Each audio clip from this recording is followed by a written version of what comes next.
Frank LOTIERZO, former right. If you like the sweet science, get ready to talk boxing on the Gloved Fist podcast with top boxing writers Frank LOTIERZO and Jack Hirsch. Frank, a former amateur boxer out of Philadelphia, writes for NY Fights and can be seen on the Boxing Channel.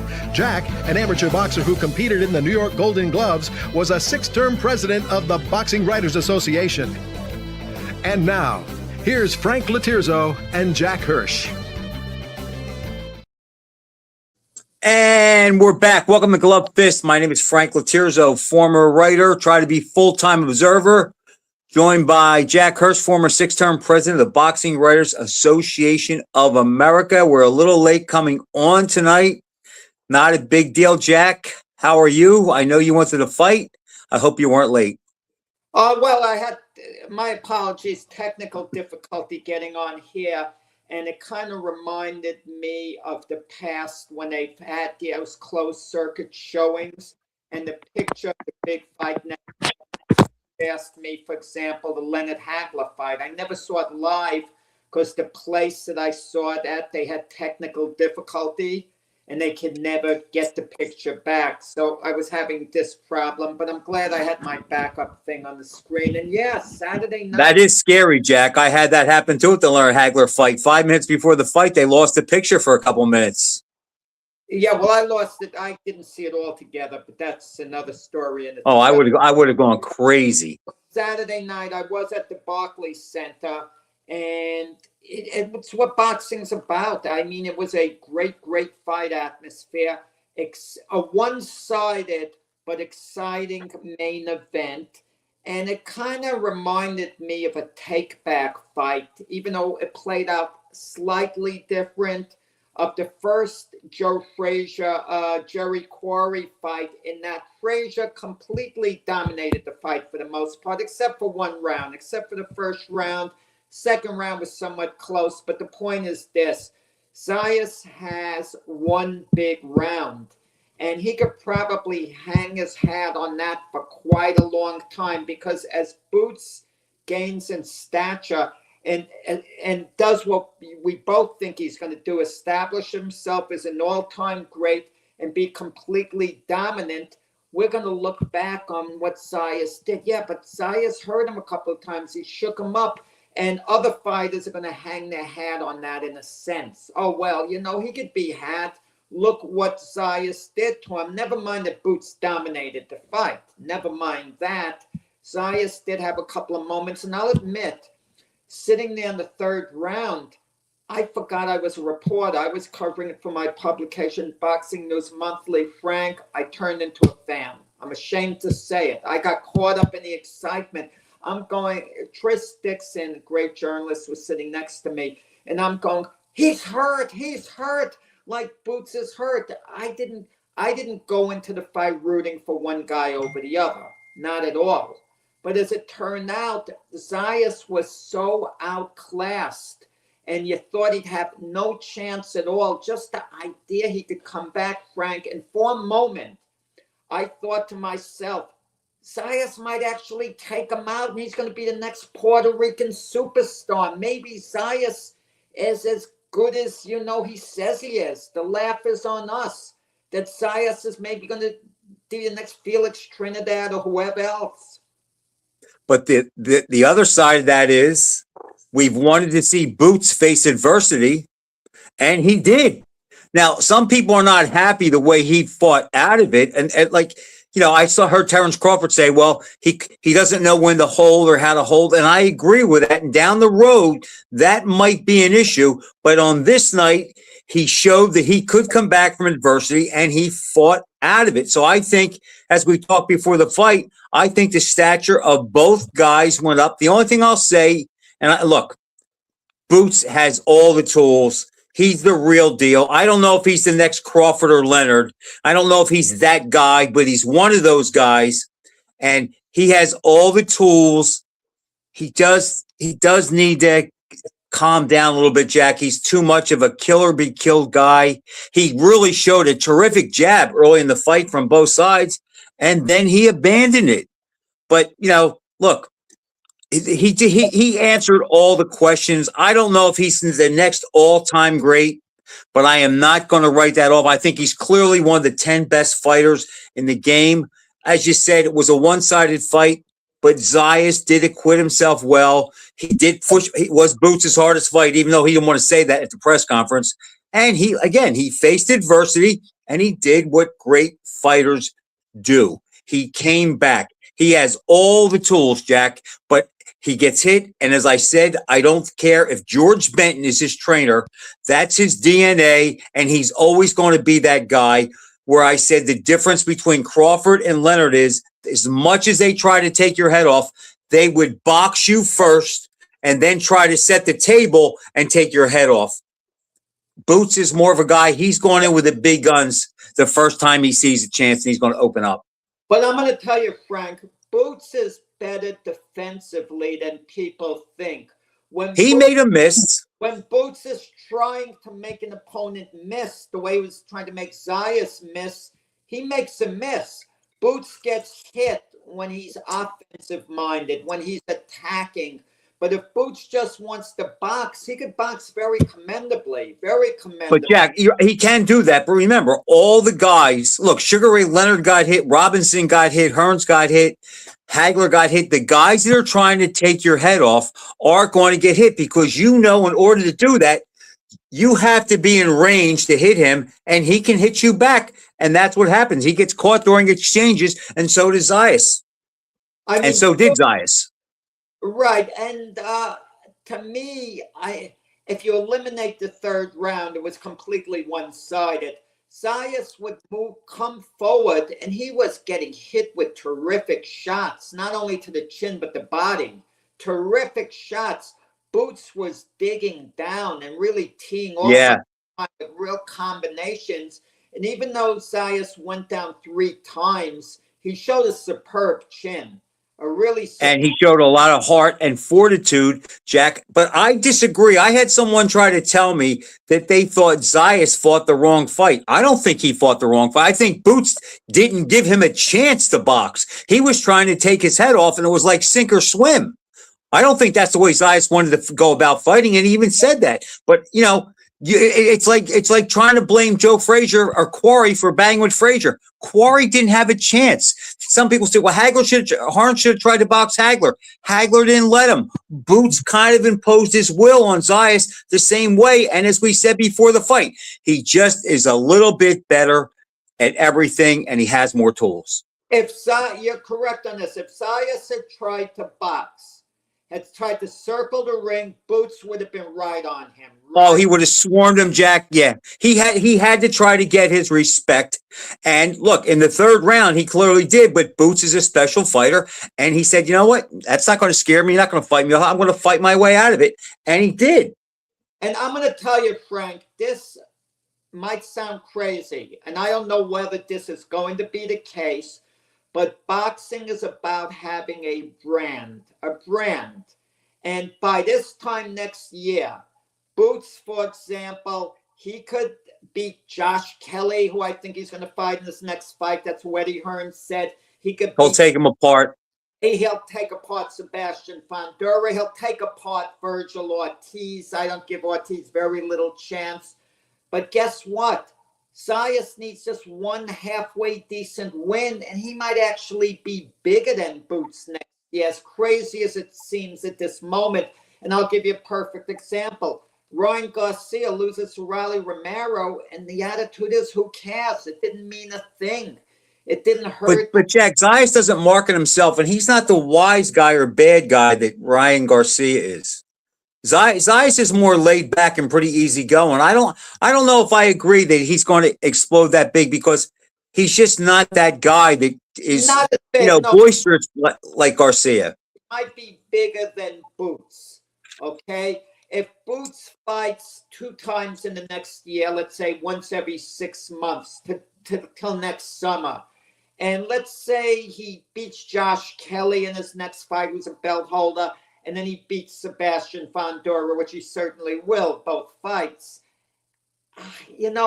Boots needs big fights to elevate, to continue to elevate. Well, Fundora and Ortiz will be big, Jack. Yeah, but is anyone to be picking Fundora to win? Ortiz is charismatic. So that fight would take off. That fight would garner a lot of attention. A Fundora fight, Fundora's not as charismatic.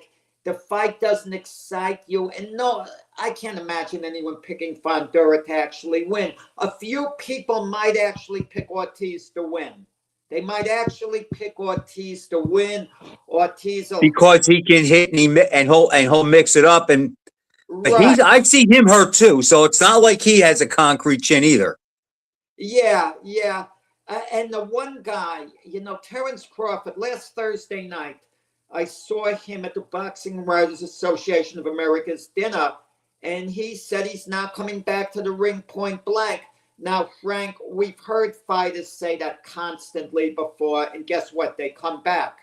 Same thing as candidates say they're not running for president. Then they announce that they're running 6 months to a year later.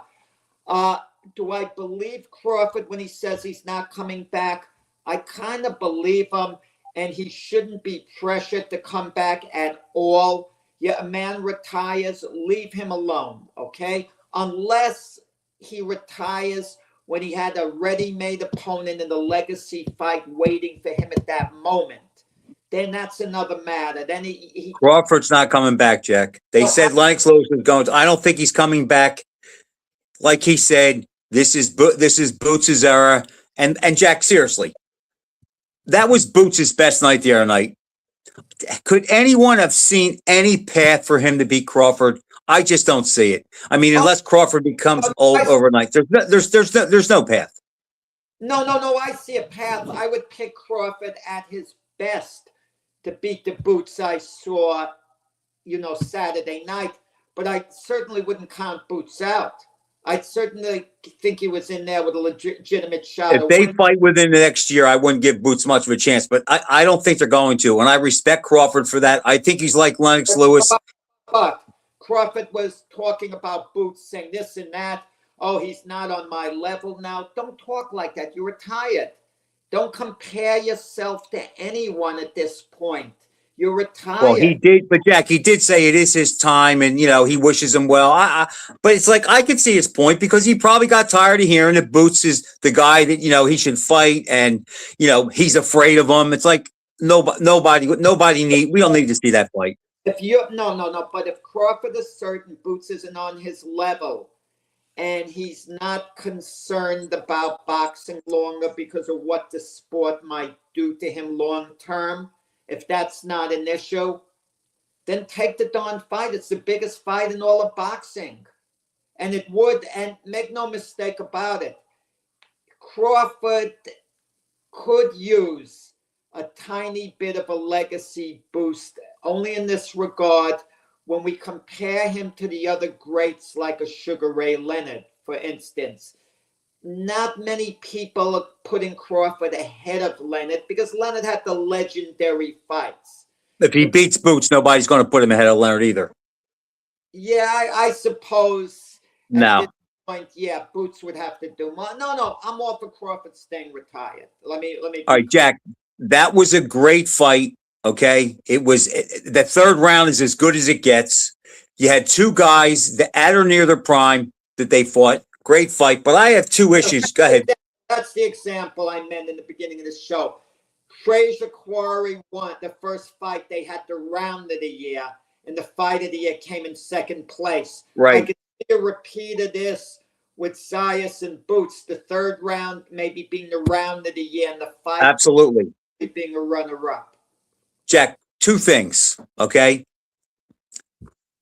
Number one, I am tired of these guys micking the scales. I mean, Zayas weighed 180, between 181 and 183 the night of the fight, and Boots was 168. So we basically had a cruiserweight and a super middleweight. I am tired of that. Okay.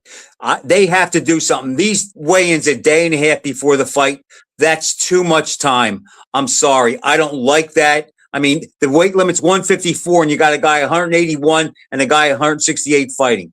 That's got to change.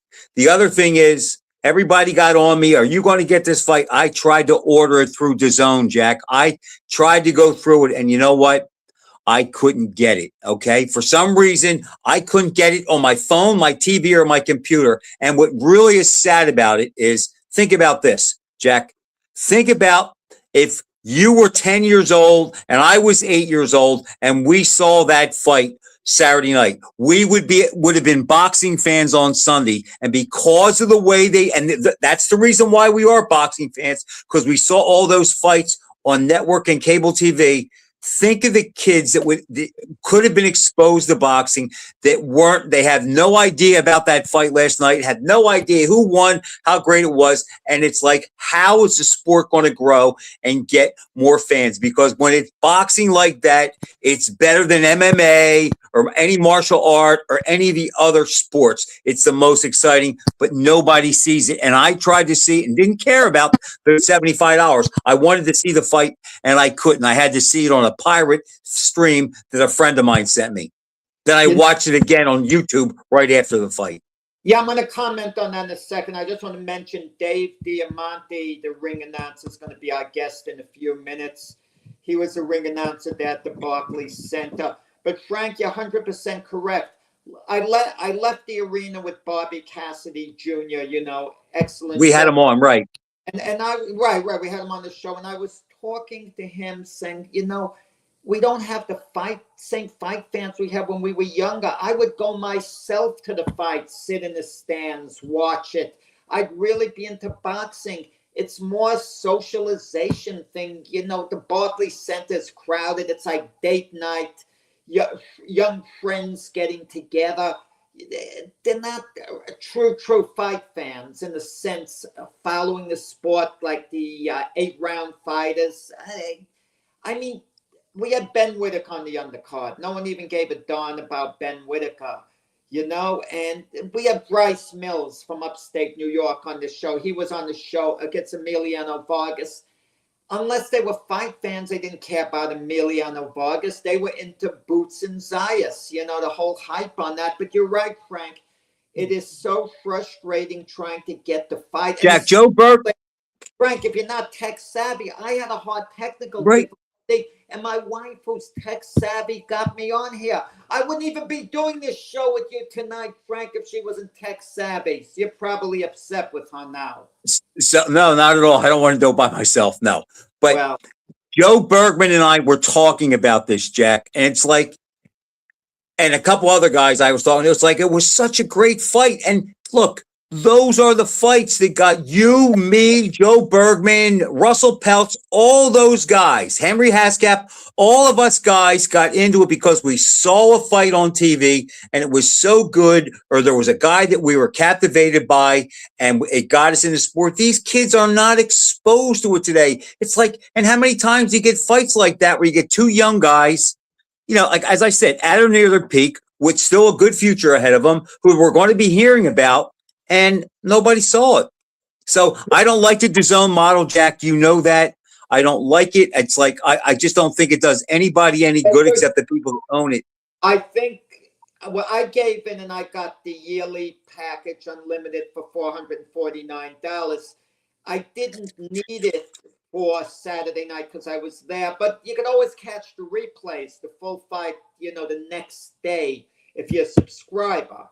Okay. And I spoke to a journalist from England. He told me he doesn't stay up and get up 3 a.m. anymore. He always catches replays. I mean, the time factor too on the East Coast. This fight ended somewhere like 12:06. 12:06. Isn't that baseball games don't end that late? The NBA on the East Coast doesn't end that late. The NBA on the East Coast ends 10:06, and that's date night for people. Young people as well. And there's such a long period of time between fights. It's ridiculous. Well, because they had some stoppages Saturday night, and that also pushed it back. You were a former fighter. How long do you need to warm up? If they gave you 10 minutes, you could warm up in 10 minutes and get in the ring and be ready to go. You can warm up in 5 minutes and be ready to go. Give me a break. I mean, you don't need more than a half hour. The crowd's just hanging around because there's a stoppage. And the guys after you have to understand, in the event of the stoppage, this is the amount of time you have before you enter the ring, like a stop clock, in baseball, a shot clock. Say 15 minutes, 15-minute warning, and the fighter's warming up, so on. And Dana White is right about that. All the time between fights. You watch the UFC, I don't. I hear the UFC keeps things moving all the time. They do. They do. I watched the card at the White House on June 14th, and it's like one fight was over and it just came right back. I mean, in 10 minutes, the next fight was starting. They do that. But it's just a shame because Boots was better than any fight on that MMA card, and that may have been one of the best cards ever. To tell me you tried to get the fight and couldn't get the I fight. tried to do it, Jack. I broke down. I had a buddy of mine on the phone who works IT for 3 hospitals, and he's cursing at me and yelling at me and telling me I'm not doing it right. I said, I'm doing exactly what you say.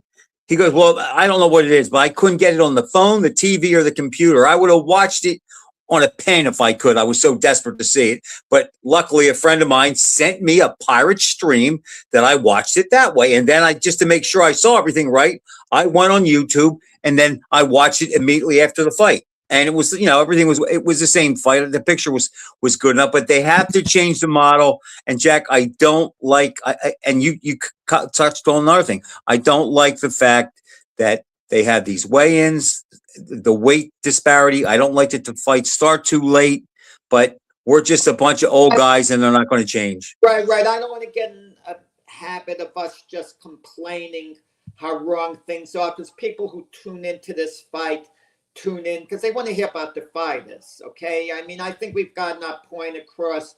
Of course, we're periodically going to mention the complaints, but I don't want to get into it like too heavily. But Jack, we got to call it like we see it. Right. About a minute, we're going to have Dave Diamante on. I'll give this a quick intro right before he comes on. Once anyone sees him, they'll know who he is. And he's a motorcycle rider, right? Right. Yeah, he's gone to the accidents on the motorcycle. Thankfully, he's still around. I mean, I'm going to mention that to him. He can relate to you with the motorcycle. I don't know, does he still ride it, though? He always goes, the fight starts now. And the slogan, it gets the crowd going. He was the Brooklyn Net PA announcer for years, too. And I was speaking to him yesterday, and he tells me he does miss the NBA, but he likes it more what he's doing now, announcing fights all over the world. Our producer, Brian, as soon as Dave is there, ready, get Dave on. And also because we started a few minutes late, this is for our producer. I'm not sure when the show ends. So when it ends, text me, please, and let me know, or Frank, that we have a minute or two to go. And we'll now, know. Jack, we saw Bryce Mills lost. I think he's a different league than Vargas. I think a lot of the difference was Vargas is a pretty big puncher, but I also know from a good source that Bryce Mills was injured going into the fight. Not saying that changes anything, but he was not at his best. Yeah, well, he couldn't turn down the opportunity. Right. He had one moment and no one talks about it. I don't know whether you remember the second round, he uncorked the right and he stunned Vargas. And I didn't see the fight, Jack. I hadn't been hooked up yet. Watch it. He had one big moment, like out of nowhere. He landed like an overhand right, and he buzzed Vargas. He absolutely buzzed him at that moment, and it was an exciting moment. Look, he went toe-to-toe with Vargas, and he held his own, but eventually firepower wins out. The great fighters, Boots and Vargas, it wins out. Mills's loss is going to age well. I'm going to tell you that now, because Vargas is going to be a force in the future. He's only 22. Vargas is going to win a world title and establish himself as an outstanding fighter. And Bryce Mills can always look back and say, I fought the semifinal at the Barclays Center. I was the chief support to Boots Ennis, and Xander Zayas. I was the chief support. And okay, let's get Dave Diamante on here. I hear he's in the studio raring to go. Hey, Dave, how you doing? Dave Diamante here, a famous ring announcer with that Yankee cap. That's a Yankee cap on, right, Dave? I mean, Yes, it is. people won't be able to recognize it. They used to, the long hair going back. How you doing, Jack? What's going on, buddy? Can't hear you, Dave. You can't hear me? Hold on. I can hear you fine, Dave. Yeah, I had technical difficulty, Dave, at the beginning of the show. I can't hear you right now. All right, Frankie, you can hear me? I can hear you fine, Dave. All right, good. So it's Jackie. It's Jack with a problem, Dave, not me. I'll say this. Of if you have course. more tech savvy than Frank and myself, then we're in trouble because we're not tech Well, savvy. he looks tech savvy, Jack. The beard gives him a little bit of stature. He looks tech savvy. I told you, Dave, you should have gotten married and had a wife who would have got you on, could figure this stuff out. No, look, I'm on. It's Can't you hear you. that's got to figure it out. Like Sergeant, remember that show, Frank Gomapile, Sergeant Carter? We go, I can't hear Yep. you. Yep, Vince Jack. Carter. Okay, we're going to talk boxing, Frank, you and I, in the meantime. And hopefully, Dave, the sound straightens Frank, out. Ask What? Jack. Brian Arndt, our producer, try to get in touch with Dave now, if you can. I can hear him, Jack. That's Dave, you can hear me, possible. right? We I just got you don't loud have and to- clear, Frank. Okay. Dave, while Jack's feeling his oats, let me ask you this. Do you still Oh, ride? there's a text. Let me see. No, We as you can can see, I'm hear in my Dave, car but right now. you I don't have- ride anymore. I have the issue. Well, you had a hear bad him? fall? I had a bad Frank. fall, yeah.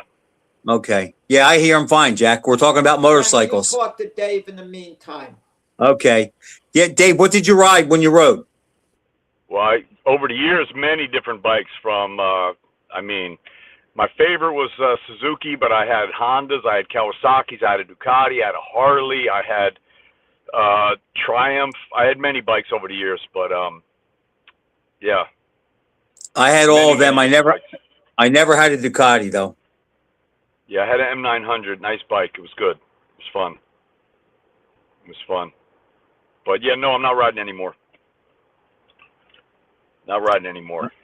Okay. I'm afraid to ask why. I think I know why, but I'm afraid to ask. Well, like you said, I had an accident. I broke my spine. I had 4 breaks in my spine. It was a really tough injury, still is. I've got a lot of hardware in my back now. I got 2 big rods that go the length of my back. I got 9 screws about this long. And so, yeah, that's why I don't ride anymore. Could you do it physically, but you just don't want to, or physically you're afflicted? I mean, physically I am afflicted from what happened, of course. I mean, my spine doesn't bend anymore. I've got, like I said, the metal. So, but I mean, I could probably ride, but I choose not to at this point. Okay. I understood. All right. Let's talk about another passion. Yeah, You were the announcer for the fight the other night, right? I was, yes. How was that? Well, it was incredible. Pretty electric? It was great. It was electric. I mean, look, it's great to be back home. We've been on the road for so long. It's great to do shows in New York, especially in Brooklyn at the Barclays Center, which is my old home. So that was a thrill. And then to have a fight like this where, God, what a fight. I mean, those guys really went at it. It was And a the whole throwback, no card. doubt. It was a throwback fight. They're both, again, young guys, undefeated guys. Boots was a unified champion, obviously at 147. Obviously, Xander was unified at 154. And they're both daring to be great. And so when they're young like that, they just have there's a different type of gusto that they have and that they fight with. And we saw that, especially in round 3, which was just unbelievable. Yeah, I told Jack it doesn't get better than that. Go ahead, Jack. Yeah, Dave, I know you care about these fighters. You become emotionally attached to a lot of them. And even though you can't say you're rooting for them, you wish them nothing but the best. And being so close to the action, so close to the ring, even though I'm in the media, I'm not right on top of the fighters. Like even on one of the undercard fights, Ben Whitaker, who's creating a big buzz in the UK, he stopped Popeye Rivera in 2 rounds, and you're very friendly with Popeye Rivera. And Whitaker beat him nearly too easily, but you noticed Popeye Rivera, wasn't sweating at all when he entered the ring. I mean, I think he didn't look warmed up to you, did he? I think you mentioned that to me yesterday. Yeah, he looked dry when he came to the ring. Sure, I've known Popeye for a lot of years. We did fights for him years ago. He's a great guy. He's a tough fighter, but at this point, he is a little bit of a veteran. He's been around a long time, whereas Whitaker's on the come up, and Whitaker's young, and he's got all the sizzle. We want to find out if he's got the steak. And so by stepping up these levels and fighting a guy like Popeye, that shows you stuff, and the way he got him out of there, it just shows you how talented Ben Whitaker really is. And Ben Whitaker is really a phenomenal guy, and obviously training with Andy Lee, I think, has made a big difference.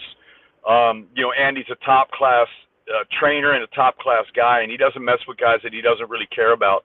And Ben really has seemed to up his levels. He's a dangerous fighter, and I think the way Eddie's moving him is the right way, and I think before no time we're going to see him really atop the 175 division. But getting back to the main event, when Zayas was having that big 3rd round, his moment or two, did it cross your mind at that exact moment that he might actually take Boots out then? That he might actually score a spectacular victory? And how shocked were you? Because I was shocked. I mean, beyond words. Like I was telling Frank earlier, even though I was covering the fight for my publication, Boxing News Monthly, I'm not embarrassed to say at that moment, I wasn't media. I was a fan. I was a fan starting, forgetting myself while I was there. I was going, he's hurt. Boots is hurt. Not that I was rooting against Boots. Not at all. Not at all. But just the excitement to see, a miraculous comeback from a guy who you wouldn't have given a nickel for his chances, a moment before. Well, I don't think that's fair to say for Xander because, again, Xander is campaigning at 154, whereas Boots is moving up. You're not sure, how Boots is going to handle the new weight division. And listen, there's no doubt that conventional boxing wisdom says that Boots is a better fighter. And if you had to put money on one of these guys before the fight, you'd probably put it on Jaron Ennis. But there were a lot of people in the boxing world that liked Xander and liked his chances. So I don't think it's fair to say that, people wouldn't give him any chance before going into the fight. But not before the fight. I'm talking about after Boots knocked him out in the 1st round, was totally dominating him in the 3rd round. But he wasn't hurt from that first knockdown, Jack. He wasn't hurt at all. But Boots was completely dominating the contest. Okay. But again, I never thought Xander was not going to make it through the round after that. It seemed more as a flash. And I mean, that can Yes. happen. Like, this is the thing about certain guys, especially, Xander, you got to remember, he turned over very young, but he's only 23 years old. So he's young, and his last fight in San Juan was in front of a pretty big crowd, but even the lights there are not the same as the lights that happen in a place like New York or Las Vegas. So the lights were very bright. And of course, I'm not talking physically, I'm talking mentally. It's a big stage. Right. And it's, going back to, let's say, Canelo taking on Mayweather back in the day, a lot of people said it was too early for Canelo, this, that, and the third. Mayweather's used to the bright lights. Maybe Canelo wasn't so used to the bright lights at that point. It takes some time to get used to that. So an early knockdown, I don't think, is a huge indicator. Look, Boots is sharp. Boots is a very sharp fighter. He's got a huge IQ. He's a very well-schooled fighter. He's a Philly fighter. But yeah, look, to your point though, Jack, the reason I love the sport so much, and especially going into this fight, I felt like a kid because I was so excited for it. It's a fist fight, man. Anything can happen. So again, I mean, look at what happened the other day with Usyk and Verhoeven. I mean, conventional wisdom would tell us that Rico would have never even laid a glove on the former undisputed world champion. He's had one pro fight to a low-level guy. There's no way he's going to touch him. And in the round 11 where he got stopped, a lot of people had him up on the cards. So, you know, you never know what's going to happen in a fight, and this is why we watch. And when the one thing that a fighter doesn't know how to do is lose, it makes it interesting. And both guys did not know at that point how to lose. They both had the 0 at the end of the record. So it was exciting. And yeah, it was an incredible round. I think, you know, people will put it up for round of the year. I don't know if it'll win it, but I think the electricity in that building, it felt like a throwback fight. Both of those guys wanted it with everything, and Xander really, you know, you got to give him credit. He fought with everything in that round. It was unbelievable. He'll be back. He showed well. He'll be back. He'll move up to 160. At 160 is not the baddest block in boxing. We'll hear from him again. And again, there's no disgrace in losing to a guy like Boots, especially when he lost, because Dave, Boots was never pushed that hard. I know what he said at the press conference. It was his toughest fight, and he hemmed and he hauled. I don't need him to tell me that was his toughest fight, and that's the most he was ever pushed. Now, Dave, you yourself have a pretty hectic schedule. For those who don't know, Dave Diamante is the ring announcer for Matchroom Boxing, and they have shows going on all the time.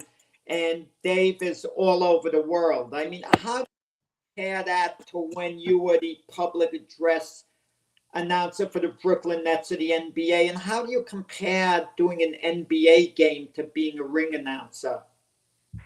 They're very different. They're very different. I mean, they're both an absolute thrill, and they're both, you know, it was an honor to do that for the Nets and for Brooklyn, and it's an honor to do it for Matchroom and for boxing. But they're very different because, you know, the one thing that stays the same, I always throw back to Bob Shepard, the 3 C's of announcing. You got to be clear, concise, and correct. So you got to be all those for both of those jobs. You have to be prepared. You have to know the sport. The NBA was quite amazing because, you know, on any given night, you're going to have 17,732 people in the Barclays Center, or whatever the capacity is for NBA. It's something like that.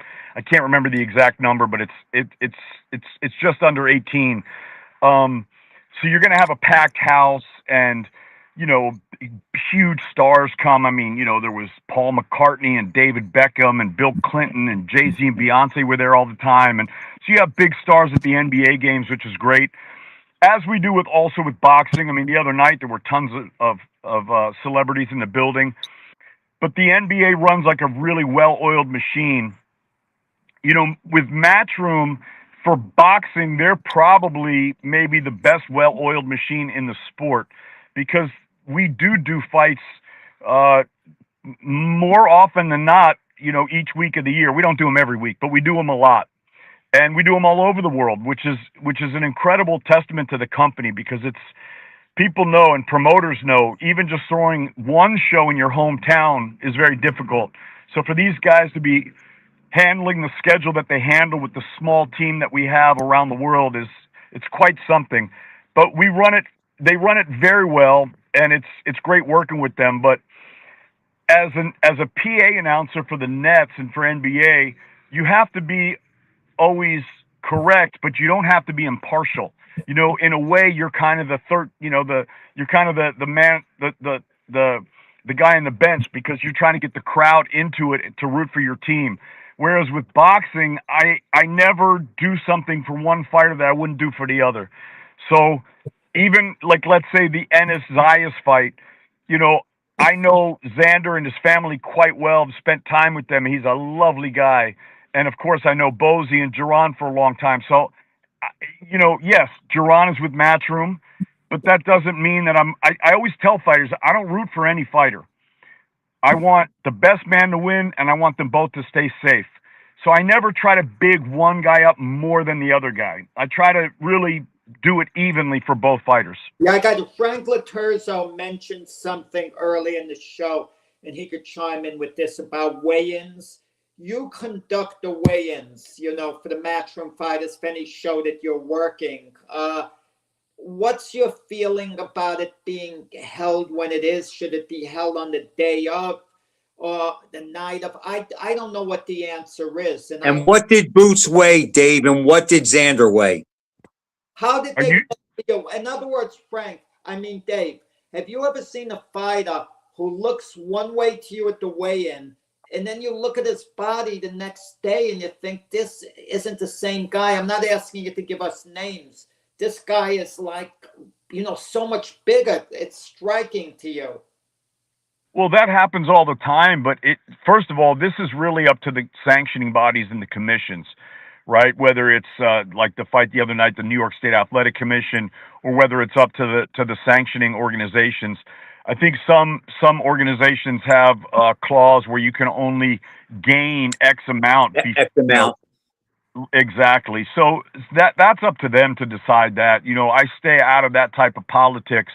But yeah, guys obviously gain weight, and that's part of what the sport's about. I think there's also health risks, and you could talk to different ringside physicians and what they say about the dehydration when, if you have weigh-ins the same day, let's say, and a guy, because the brain is obviously getting knocked around inside the skull. So you want to have some fluid in there, right, to absorb some of that.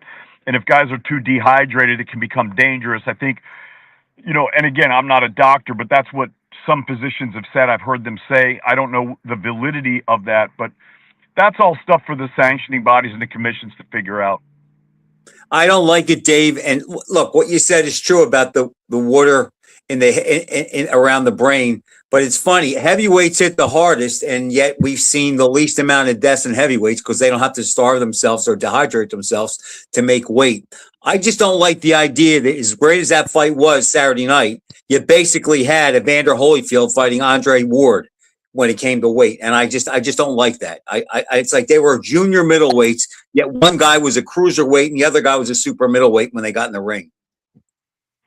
I mean, I think a big part of this game is knowing your body and knowing the weight. I think it's one of the toughest things for fighters to be able to stick to a regimen. And you see that a lot with different cultures because boxing is a global sport. So, of course, you got American fighters and Mexican fighters and British fighters, Russian fighters, fighters from all over Asia, South America.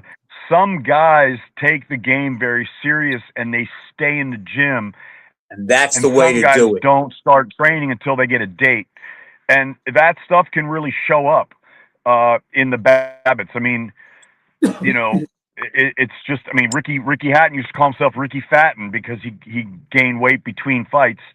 So it's one of those things, it really helps to stay in shape. Bernard Hopkins is a great example of that, Dave.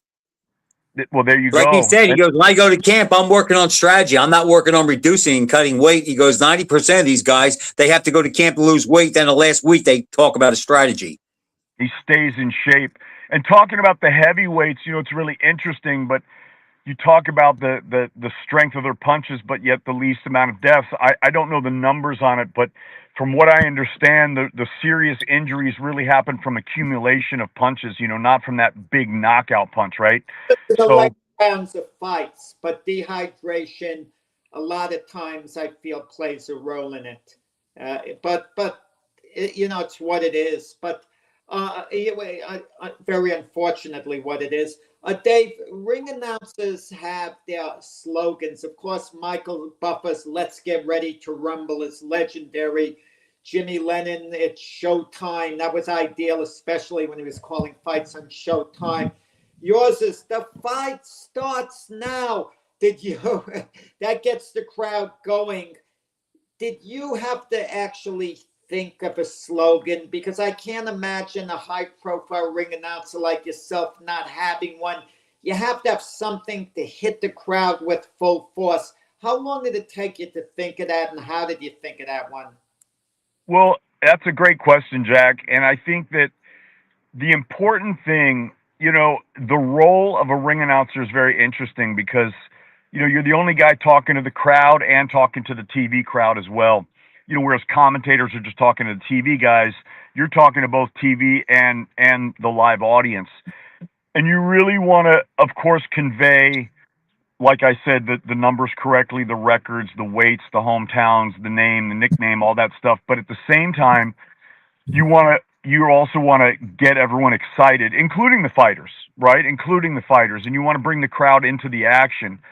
And sometimes you have all this pageantry before an actual bout where, you know, the other night we had two different anthems, and you've got all the commissions and the sponsors and the sanctioning bodies, the presidents, the supervisors, the judges, the referee. You know, by the time you get through all that stuff, people are kind of tuning out. So you need really that call to action to bring people right to, hey, here we go right now. Now we're coming, you know? And, you know, I say, and now, ladies and gentlemen, the stage is set and we are here. Because, you know, we are here, and it's not just the people in the arena, but the people on TV watching. We're all here. We're here now. We, and I don't say I'm here, I say we, because we're all here. Well, now LOTIERZO, he couldn't get the fight because of technical difficulty. It's not Frank's fault. It's the way things are today. I mean, trying to get fights on the apps, I don't blame Frank at all. It goes against us old timers. So then I say, this is it. The time has come. And I like that. I wait. And then I yell at the crowd, I said the time has come. You know, because I really want to get him into it. And then I say, from the four corners of the world to the four corners of this ring, wherever we are, the fight starts now. Because from the four corners of the world, all these fighters, it's a world sport, it's a global sport, people watching from around the world, everyone's focused on this ring, the four corners of this ring, and of course it's the proverbial four corners of the world. All the eyes are focused on the world to here. And then the fight starts now, and I just, you know, it gets me hyped, man. It really gets me hyped, it gets me excited. Dave, I have two questions I have to ask before we run out of time. Sure. One, do you have to? I think I know the answer, but I just want to hear it. Like Rico Verhoeven, or whatever his name is. Do you practice guys? The guys that have the really tough names. Do you practice that and have to make sure you have it right? And do you go and you check with them before the fight? Like, how do you pronounce your name? Do you have to go through that? You know, great question, Frank. And the answer, so I don't practice it, but what I do is I absolutely ask. It's a great question. Can I say something, Dave? Frank, we had something like that at a banquet.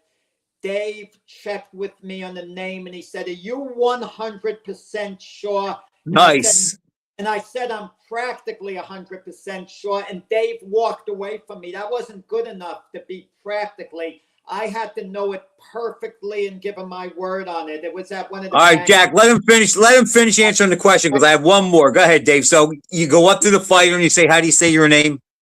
Like a great example is when I announced Guillermo Rigondeaux. The way his name is spelled, it looks like Rigondeaux, right? But I went to him and he said, my name is Guillermo Rigondeaux. I said, Rigondeaux. Sí, Rigondeaux. No Rigondeaux. No, Rigondeaux. Okay, thank you. So it's, you know, you can't just look at a name and think you know it, because guys, you know, Demetrius Andrade, but it's Andrade. It looks like Andrade. Right. He like Demetrius Andrade. You know, and then you got guys like Joseph Parker, who, you know, I've known Joseph and his family for years. He's a lovely guy and a tough guy. I mean, obviously former heavyweight champion of the world. And I said to Joe, this was years ago, I was the first person to ever do this, and Joe will tell you this. I said to him, you know, you got to have a tribal name. Joseph Parker, and he says, I do, but you'll never say it. I said, try me. He said, my name is Lupe Soliai Ule Ale Male Atoa. I said, okay, hold on one second. So I wrote it down, and that's it. And then I've said his name ever since. And now other ring announcers do it too. But I was the first guy he's, you know, he was so excited when Joseph Lupe Soliai Ule Ale Male Atoa Parker. You know, like, nice. It's great to see the guys get excited. So yeah, you got to check. You always got to check. And my other question is, who was your favorite announcer? Obviously, you've been a boxing fan for a long time. Who did you like? I like Johnny Addy and Chuck Hall. How about yourself? Oh my God, I love that you just said Johnny Addy. I mean, Johnny, to me, Chuck Hall was great too. I think Johnny Addy was just one of the best. I loved his voice, his delivery, but my favorite personal was Ed Darien. I always loved Ed Darien. I just, He did a couple of my amateur fights. I know of him. I just love the man, and rest in peace. He was not only was he, I just thought a great announcer, but he had a great way about him, and he was, he's good. He's forgotten, but you're right. He was excellent. God, I loved Ed Darien, and I loved how he used to, because he did so many fights in Atlantic City, right? And there were so many good Philly fighters and Jersey fighters, New York fighters that fought on that East Coast circuit and fought at the legendary Blue, and that fought in AC and all these great fight venues that we used to have back in the 80s. And, he used to say stuff like, this young man comes to us all the way from Philadelphia, and it's right down the street. He'd go all the way from, just the way that he said things. I just loved him. And yeah, I loved Ed Darien. Johnny Addy was very formal. Ladies and gentlemen. Yes. We have Dave, a split decision. Things have changed over the years for the better as far as announcing a decision. It's incredible to think back in the past. If there was a split decision, they'd announce the two winning scores first and then announce the third. And I'm not sure when they figured out that was the wrong way of doing it. Jack, one thing that chafes my ass more than anything, if I see, and I love pretty much all the announcers, as long as you are original and have your own style and have a love of the sport and respect the fans and the fighters, I'll support you. Guys that steal from other guys and do things like that, I don't like. But as long as you're original and you got a lot of love for the sport, I'll support you. But one thing I can't get behind is guys that don't know how to do the job correctly. You got to know how to read a decision. It's very important. It's a very important skill in boxing. You can't screw that up. Dave, I want to ask you this. Did anyone ever try to peek over your shoulder at the scores when you're announcing it? When you get it, you want to read it the right way, but you don't want people looking at it ahead of you, maybe complaining, trying to interpret it. What's the deal with that? Jack, I love that you just asked that question. So first of all, the answer, yes, it happens all the time. But I don't care who you are, even the referee. So a lot of referees want to know who won so they know whose arm to raise. My thing is, look, buddy, you just ref these two guys that were literally trying to take each other's heads off in the ring. You better know their names. Respect the fighters enough to know their names. It's not my job that you don't know their names. Because if a referee sees the card before and I'm saying, and your winner by whatever decision it is, they might raise an arm. I've had it happen. So I don't want anyone to see it. And I've had trainers, I've had promoters, I've had multiple people try to do that. I always, if you watch, I'll cup the, like I'm playing cards, like I'm at the poker table or dominoes. I got my dominoes close to my, I'll look at the card. I'll make sure if there's any discrepancy, I'll make sure I can read it correctly. If there's any discrepancy, I'll talk to the commission. Usually there's not. Usually it's very clear, but sometimes the handwriting is not good. So I want to make sure. It's always good to just double check, make sure you get everything correct, and then I go. And when I go, Dave, I go and I don't. I have an odd question. Okay, I think we're nearly running out of time. Last question here, Frank. Dave, what do you do when you get the decision and it's a total wrong decision and you can't believe that they scored it that way? You have to play poker. You have to play poker, right? Well, yes, of course. But what I will do if it's really skewed, I will double check with the commission and make sure, because this has happened before. Sometimes judges, when they write, they've got the scorecards and they usually fill them out before the bout. And once in a while, you'll have people fill out the scorecards wrong. So you do have judges sometimes that are scoring a fight for the wrong guy. You want to make sure it's all correct. So if something's really skewed, I'll go to the commissioner and say, can we double check, make sure this is right? If it's all right, I'm just the messenger. My job, I'm not a referee, I'm not a doctor, I'm not a judge. All I am is the announcer. So I am, not to downplay what I do, but it's not my job to do that. I read the score. And you know, but you don't want to shoot the messenger, right? No. Dave, I'm looking at the time. We had technical difficulties, so we actually do have a couple of more minutes. I'm looking at the top of the screen. So normally we cut at 8, but we did start a little later because of technical difficulty. So you could keep Dave, going. how did you get in boxing? Sorry, Jack, I didn't mean to cut you off. Yeah, that's What, okay. what was your, obviously I can tell you're very passionate from talking. So, and I like that you have a love for it, but what drew you to it? Was it a fight, a fighter, somewhere you went with your father or whatever? What brought you into this sport? Frankie, it's a long story, but I'll keep it very short. Say it like this. Uh, Family love of the sport, number one. So as a kid, boxing was always a big part of my growing up. Fights were always a big part of growing up. Music and music was always a big part of growing up as well. I was a drummer and then I was a DJ. And as a DJ, I was an MC on the microphone. I also boxed.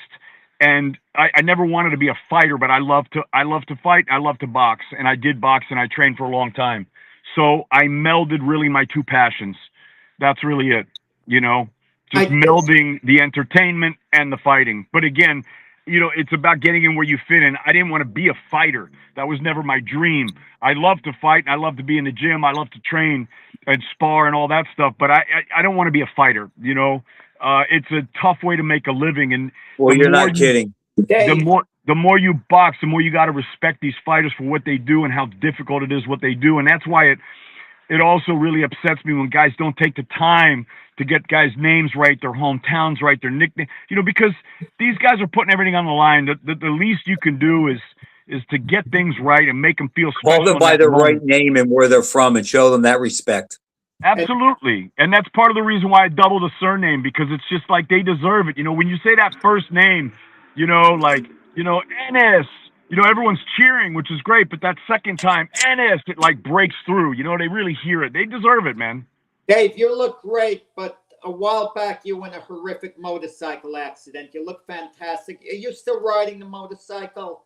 Have you? No, not anymore, Jack. No, we touched on this a little earlier in the conversation when you were having difficulties, but no, I have not ridden since the accident. Frank was from Smokin' Joe Frazier's gym. And of all the fighters, I mean, Smokin' Joe was the coolest with that motorcycle, the way he looked on it and all. And I think that he had a hog. Yeah.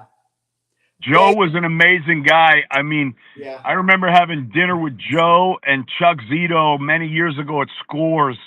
And what I loved is, you know, I've known Joe, obviously, rest in peace, and Marv is his son too, but I knew Marv's Joe a for great a long guy. time. And Joe, you know, Joe used to always come to the Golden Gloves when we had it at the Garden back in the day. And, you know, Joe was always such a supporter of the sport. He was such a gentleman, such a great guy. But so we had dinner one night, and I was holding the door open for him, and he gave me that signature, you know, the left to the body as I was holding it. And it was such a badge of, I was like, yo, Joe Frazier just gave me a body shot, you know, it was so awesome. Obviously, it was a love tap, you know, but it was just awesome, man. What a guy. I miss Joe. For the people listening, one of the really good guys in the sport is you, Dave. You've donated your time to do things. What sticks with me, many years ago, there was an off night where there was a Golden Glove show that was sponsored by this group I used to be affiliated with. A small Golden Glove show. You call me up and just volunteer to do the ring announcing that night. And you had such a busy schedule. And why? And you just volunteered out of the clear blue. You know, and you do things like that. You get off, you might be working a fight in Sheffield or anywhere else in the world. You get off the plane, you rush to a banquet, you know, you're sleep deprived just because you want to help out with the boxing community. So I want everyone to know, you know, publicly all the good deeds that you do. Jack, his last name is Diamante. What do you expect? I assume he's a paisan. Of course he's a good guy. You know, man, I just feel really honored to be in the sport. And I'll tell you this, you know, I came up in the amateurs.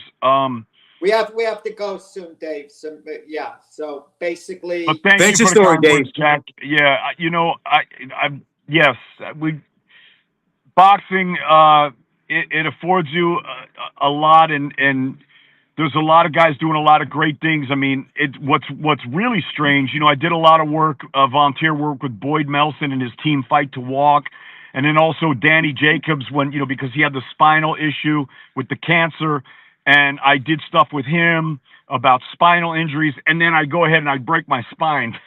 Well, Amazing. But I'm blessed. I mean, you know, Dave, you gotta come back to the show. I mean, when you have a little break in your schedule, which is rare, we loved having you on here. I mean, it's safe to say you're one of our best. You were guests. great, Dave.